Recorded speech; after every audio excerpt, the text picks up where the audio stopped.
नमस्कार, मेरा नाम है चंद्रमणि शुक्ला और आप देख रहे हैं द लीडर हिंदी।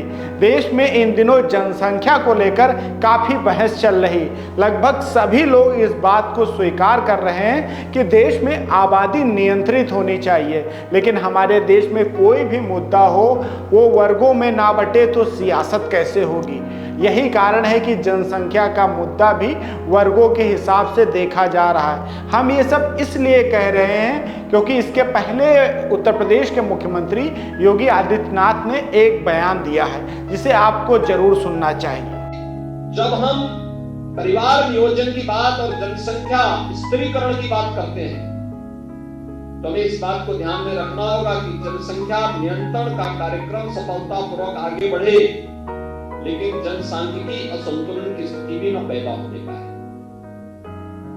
ऐसा नहीं कि किसी वर्ग की आबादी बढ़ने की स्पीड, उनका प्रतिशत ज्यादा हो और कुछ जो मूल निवासी हो उन लोगों की आबादी के स्त्रीकरण में हम लोग जागरूकता के माध्यम से, इन्फोर्समेंट के माध्यम से उसको नियंत्रित करके एक जनसंख्या संतुलन की स्थिति पैदा करें।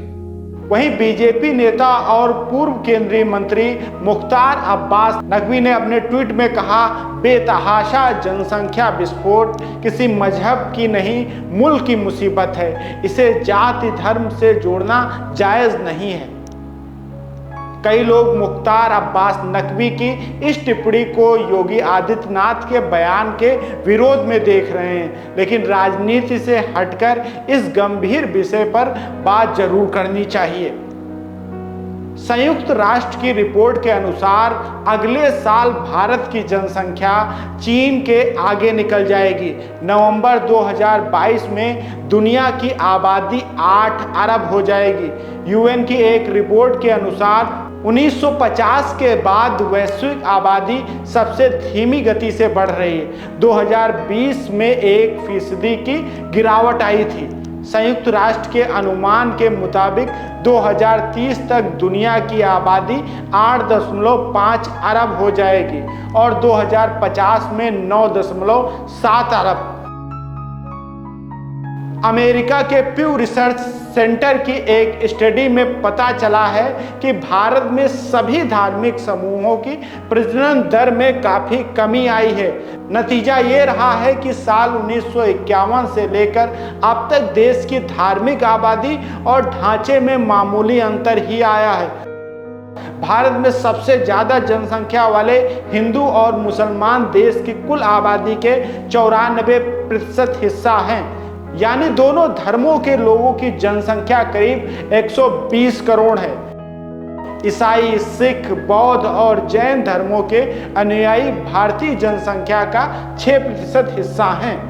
अगर जनसंख्या नियंत्रण की बात की जाए तो इससे पहले भी कई कदम उठाए गए हैं। 70 के दशक में पूर्व प्रधानमंत्री इंदिरा गांधी के बेटे और कांग्रेस नेता संजय गांधी ने देश में जनसंख्या नियंत्रण के लिए नसबंदी अभियान चलाया था, जिसे लेकर काफ़ी सवाल उठे थे।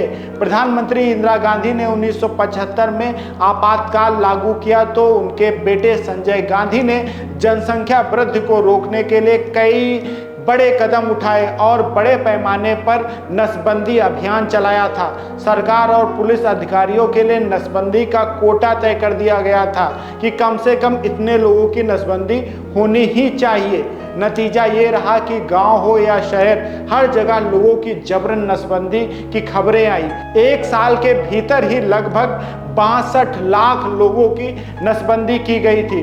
उस समय संजय गांधी के परिवार नियोजन के तरीके को लेकर काफ़ी सवाल खड़े हुए थे। इसका नतीजा ये रहा था कि 1977 के लोकसभा चुनाव में कांग्रेस पार्टी की बुरी तरह हार हुई थी। इसके बाद केंद्र की किसी भी सरकार की नसबंदी अभियान को लेकर उस पैमाने पर लागू करने की हिम्मत नहीं हो सकी। ऐसे में यह देखना होगा कि भाजपा सरकार जनसंख्या नियंत्रण के लिए कैसे कदम उठाती है, लेकिन ये बात तो नज़रअंदाज नहीं की जा सकती कि अगर 1975 के समय ही इस गंभीर समस्या पर राजनीति ना हुई होती तो आज कुछ सकारात्मक प्रभाव जरूर दिखाई पड़ते। अगर आपको हमारे वीडियो पसंद आ रहे हैं तो लाइक करें, सब्सक्राइब करें।